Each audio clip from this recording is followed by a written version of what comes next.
Exodus 2. Moses is born. During this time a man from the tribe of Levi married a woman of his own tribe. And she bore him a son.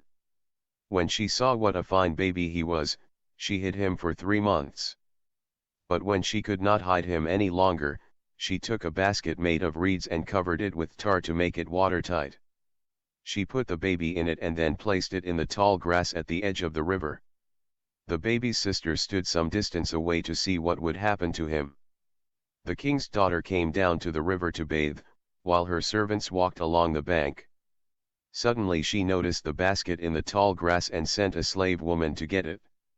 The princess opened it and saw a baby boy. He was crying, and she felt sorry for him. "This is one of the Hebrew babies," she said. Then his sister asked her, "Shall I go and call a Hebrew woman to nurse the baby for you?" "Please do," she answered. So the girl went and brought the baby's own mother. The princess told the woman, "Take this baby and nurse him for me, and I will pay you." So she took the baby and nursed him. Later, when the child was old enough, she took him to the king's daughter, who adopted him as her own son. She said to herself, "I pulled him out of the water, and so I name him Moses." Moses flees to Midian. When Moses had grown up, he went out to visit his people, the Hebrews, and he saw how they were forced to do hard labor. He even saw an Egyptian kill a Hebrew, one of Moses' own people. Moses looked all around, and when he saw that no one was watching, he killed the Egyptian and hid his body in the sand. The next day he went back and saw 2 Hebrew men fighting. He said to the one who was in the wrong, "Why are you beating up a fellow Hebrew?" The man answered, "Who made you our ruler and judge? Are you going to kill me just as you killed that Egyptian?"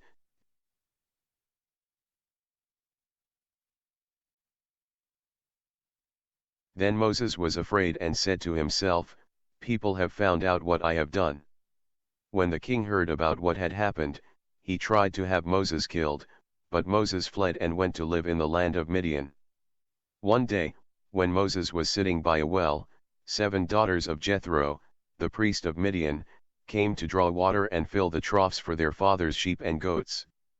But some shepherds drove Jethro's daughters away. Then Moses went to their rescue and watered their animals for them.